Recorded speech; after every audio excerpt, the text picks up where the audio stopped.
በስመ አብ ወወልድ ወመንፈስ ቅዱስ አሐዱ አምላክ አሜን። የመጀመሪያው የሙሴ ጸሎት። በክብር ከፍ ከፍ ብሎአልና ለእግዚአብሔር እዘምራለሁ። ፈረሱንና ፈረሰኛውን በባሕር ጣለ። ጉልበቴ ዝማሬም እግዚአብሔር ነው፣ መድኃኒቴም ሆነልኝ። ይህ አምላኬ ነው አመሰግነውማለሁ። የአባቴ አምላክ ነው፣ ከፍ ከፍም አደርገዋለሁ። እግዚአብሔር ተዋጊ ነው፣ ስሙም እግዚአብሔር ነው። የፈርዖንን ሰረገላዎች ሰራዊቱንም በባሕር ጣላቸው። የተመረጡት ሦስተኛዎች በኤርትራ ባሕር ሰጠሙ። ቀላያት ከደኗቸው፣ ወደ ባሕር ጥልቀት እንደ ድንጋይ ሰጠሙ። አቤቱ ቀኝህ በኃይልህ ከበረ። አቤቱ ቀኝህ ጠላቱን አደቀቀ። በክብርህም ብዛት የተነሱብህን አጠፋ። ቁጣህን ሰደድክ፣ እንደ ገለባም በላቸው። በአፍንጫ የስትንፋስ ውሃዎች ተከመሩ፣ ፈሳሾቹም እንደ ክምር ቆሙ። ሞገዱም በባሕር ውስጥ ረጋ።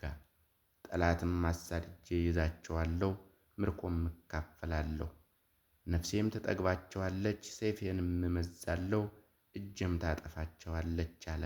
ነፋስህን አነፈስክ፣ ባሕርም ከደናቸው፣ በኃይለኞች ውኆችም እንደ አረር ሰጠሙ። አቤቱ በአማልክት መካከል እንዳንተ ያለ ማን ነው? በምስጋና የተፈራህ ጽድቅን የምታደርግ በቅድስና የከበረ እንዳንተ ያለ ማን ነው? ቀኝህን ዘረጋህ፣ ምድርም ዋጠቻቸው። በቸርነትህ የተቤዣቸው ሕዝቡን መራህ።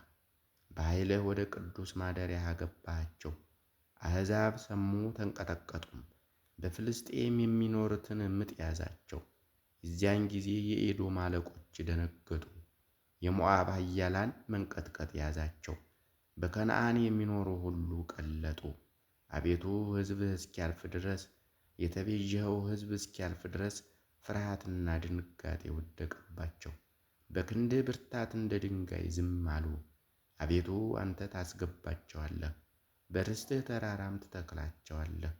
አቤቱ ለማደሪያህ ባደረግከው ስፍራ፣ አቤቱ እጆችህ ባዘጋጁት መቅደስ፣ እግዚአብሔር ለዘላለሙ እስከ ፍጻሜ ይነግሣል።